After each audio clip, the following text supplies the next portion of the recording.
সেই হোপের উইকেটটা আমার মানে খুব ভালো লাগছে আর কি। সে ওয়ার্ল্ড ক্লাস একটা ব্যাটসম্যান, ওর উইকেট নেওয়াটাই আসলে অনেক আনন্দের একটা বিষয়। আমার সাথে যাদের দেখতে পাচ্ছেন তারা আজকে সবাই ওয়েস্ট ইন্ডিজকে বোলিং করেছেন, অনেকে উইকেটে নিয়েছেন, অনেকে ড্যারেন সামির কাছ থেকে প্রয়োজনীয় টিপসও পেয়েছেন। তাদের সাথে কথা বলবো, কি বলেন ড্যারেন সামি এবং ওয়েস্ট ইন্ডিজকে বোলিং করার পর তাদের অনুভূতি কেমন।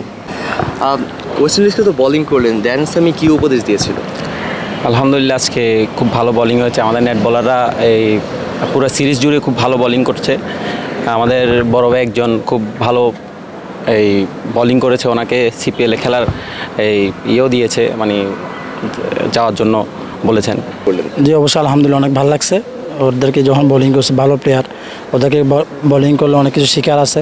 তো ড্যারেন সামি বলছে জাস্ট টি20 হলে 6 মিটারে বল করার জন্য, আর আপনার যদি ওয়ানডে ক্রিকেট হয় 4 মিটারে বোলিং করতে বলছে। এইটুকুই বলবো আর কি আমাদেরকে। ওয়ার্ল্ড ক্লাস প্লেয়ারদের বোলিং করে এবং আউটও করেছেন, কেমন লাগলো?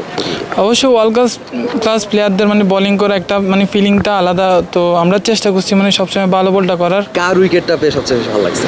ভাই আসলে ওই যে দিন আমি বোলিং করছিলাম মানে ফার্স্ট সেকেন্ড দিন, সেই হোপের উইকেটটা আমার মানে খুব ভালো লাগছে আর কি। সে ওয়ার্ল্ড ক্লাস একটা ব্যাটসম্যান, ওর উইকেট নেওয়াটাই আসলে অনেক আনন্দের একটা বিষয়। আসলে যখন উইকেটটা নিয়েছি তখন মানে মনের মধ্যে একটা আলাদা জিনিস কাজ করছে যে না, আমরাও আসলে চাইলে কিন্তু ভালো বোলিং করা যায়। আমরা আসলে বা কতটুকু কীভাবে নিজেকে ইমপ্রুভ করতেছি এই ওয়ার্ল্ড ক্লাস ব্যাটসম্যানদের সাথে যখন বোলিং করি, তখন আসলে নিজের ইমপ্রুভমেন্টটা বোঝা যাচ্ছে আসলে আমরা কীরকম প্র্যাকটিস করতেছি আর কীরকম প্র্যাকটিস করা দরকার।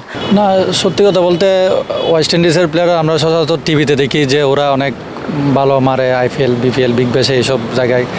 তো আজকে বোলিং করলাম, অনেকজনকে দেখলাম, দু একটা বল ভালো জায়গায় বল করছি, ওরা খেলতে পারে নাই। তারপরে ওই জিজ্ঞেস করলো মানে আমার গুড বোলিং এগুলো বলছে আর কি। স্বাভাবিকভাবে একটা জিনিস নিজের অনেক ভালো লাগে, ভালো প্লেয়ারদের সামনে বল করলে নিজের একটা ইমপ্রুভমেন্ট হয়। আর স্বাভাবিকভাবে আমরা সারাদিন তো সারা বছর প্র্যাকটিস করি আমাদের মতো প্লেয়ারদের সাথে, যে একটা ইন্টারন্যাশনাল প্লেয়ার আমরা খুব কমই প্র্যাকটিস করি। তো নিজের ইমপ্রুভমেন্টটা বোঝা যায় যে ওদের সাথে যখন আমরা প্র্যাকটিস করি বা বোলিং করি, তখন একটু বল যখন আমরা ডট দিই বা একটা উইকেট পাই, নিজের একটা কনফিডেন্স লেভেলটা একটু অনেক হাই হয়। এটাই আমাদেরকে প্র্যাকটিস শেষে বলতেছে যে মানে কিভাবে প্র্যাকটিস করব, মানে বাইরের উইকেটে কীভাবে বোলিং করতে হবে, দেশের উইকেটে কীভাবে বোলিং করতে হবে, কোন উইকেটে টার্ন বেশি, যে উইকেটে টার্ন বেশি ওই উইকেটে কীভাবে বোলিং করতে হবে, যে উইকেট স্লো ওই উইকেটে কীভাবে বোলিং করতে হবে, আমাদেরকে ওই পরামর্শটাই উনি দিচ্ছিল। অবশ্যই এখানে আসি মানে আমাদের বড় প্লেয়ারদের দেখি, অনেক কিছু শিখি। ওইটা মানে শেখাটা আমাদের মানে কাজে লাগাতে পারলে আমাদের কেরিয়ারে অনেক ইম্প্যাক্ট ফেলতে পারে। তো আমরা এখানে আসি চেষ্টা করি মানে শেখার জন্য। আর ওরা যখন ভালো বল যখন করে ওরা আমাদেরকে উৎসাহ দেয়, আর যদি মাঝে মধ্যে যদি ভুল বল হয় তখন ওরা আমাদেরকে ইন্ডিকেট করে দেয় যে এই বলটা করা উচিত না, বা ভালো বল করলে বলে যে এই বলটা করা উচিত, মানে কোন বলটা ভালো কোন বলটা খারাপ এটা আমাদেরকে ওনারা বোঝাই দেয়। তাহলে এই জিনিসটা আমাদের কেরিয়ারের জন্য অনেক ইম্পর্টেন্ট। এই স্লাইডারটা তোমার মোটামুটি ভালো আছে, আর একটু কাজ করো, ইনশাল্লাহ তুমি আরও ভালো ব্যাটার করবা।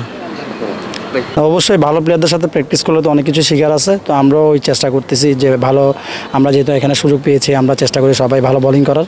তো এসব বড় কোচদের আন্ডারে থাকলে চোখে পড়লে, যেমন ধরেন আমাদের একটা ছোটো ভাই ও ভালো বোলিং করছে, ওর একটা ফোকাস আসছে। আমরাও সবাই চেষ্টা করতেছি ভালো বোলিং করার জন্য। ডোমেস্টিক ক্রিকেট আসার সামনে, ডোমেস্টিক ক্রিকেটে কীভাবে ভালো খেলবে ওই চিন্তা ভাবনা করতেছে আর কি। ওই যে ড্রেন্স আমি আমাকে বলছিল যে মানে ভালো বল করছো, আর তোমার মানে গুগলিটা ভালো, টপ স্পিনটা ভালো।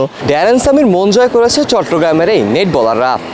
এখন দেখার বিষয় বাংলাদেশ ক্রিকেট বোর্ড কীভাবে এই নেট বোলারদের পরিচর্যা করে সামনে এগিয়ে নিয়ে যায়। বীরশ্রেষ্ঠ flight lieutenant Motiur Rahman stadium থেকে কাজী মোহাম্মদ আরাফাত, অন ফিল্ড।